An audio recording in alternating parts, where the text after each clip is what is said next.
CRR যে 5.5 plus আর 19.5 হইতে আর কত লাগে? 5.5 থেকে 19.5 হইতে আর কত লাগে? 14 টাকা লাগে। এই 14 টাকা যদি ক্যাশে রাখেন ক্যাশে রাখতে পারবেন, অথবা মার্কেটেবল সিকিউরিটিজে রাখতে হবে। মার্কেটেবল সিকিউরিটিজ, এক্স্যাক্টলি, মানে মার্কেটেবল সিকিউরিটিজ বলতে আমি কি বোঝাচ্ছি, মানে যেই সিকিউরিটিজকে আমি ইনস্ট্যান্ট ক্যাশে কনভার্ট করতে পারবো। কারণ কোন সিকিউরিটিজকে আমি ইনস্ট্যান্ট ক্যাশে কনভার্ট করতে পারবো? যেমন টি বিল, গভর্নমেন্ট টি বিল, ট্রেজারি বিল। ট্রেজারি বিলকে আমি আজকে চাইলে আজকেই ক্যাশে কনভার্ট করতে পারবো, সেক্ষেত্রে আমার কিন্তু খুব একটা লস হবে না। সেম ট্রেজারি বন্ড আমি কিন্তু আজকে চাইলে আজকেই ক্যাশে কনভার্ট করতে পারবো, আমার খুব একটা লস হবে না। অর্থাৎ যেই সিকিউরিটিজগুলো ইনস্ট্যান্ট ক্যাশে কনভার্ট করা যায় এবং যে ক্ষেত্রে সিগনিফিকেন্ট কোনো লস হওয়ার সম্ভাবনা থাকে না, সেই সিকিউরিটিজগুলোকে বলা হয় হচ্ছে মার্কেটেবল সিকিউরিটিজ। এই মার্কেটেবল সিকিউরিটিজে অথবা ক্যাশে বাকি 14% রাখতে হবে। তার টোটাল এই 19.5% যদি হয়, 19.5%-এর মধ্যে 5.5% অবশ্যই ক্যাশে রাখতে হবে, আর বাকি 14% আপনি ক্যাশেও রাখতে পারবেন বা মার্কেটেবল সিকিউরিটিজও রাখতে পারবেন। এই 19.5% 100 টাকার, অর্থাৎ 100 টাকার 19 টাকা 50 পয়সা বাংলাদেশ ব্যাংকের ট্রেজারিতে জমা রাখতে হবে। এখন বাংলাদেশ ব্যাংক এই টাকাটা কি করবে? বাংলাদেশ ব্যাংক এই টাকাটা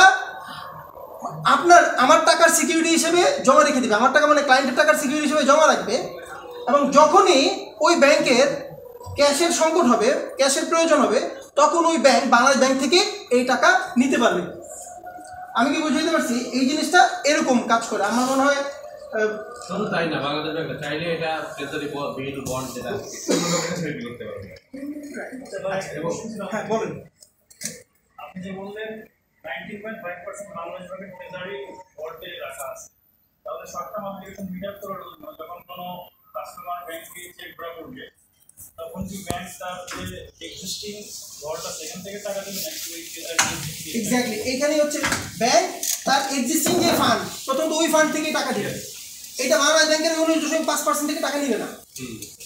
যখন ওই ব্যাংকের শর্ট পড়বে এক্সিস্টিং ফান্ডে, তখন বাংলাদেশ ব্যাংকের থেকে ওই 19.5% টাকা আছে কল মানি রেট।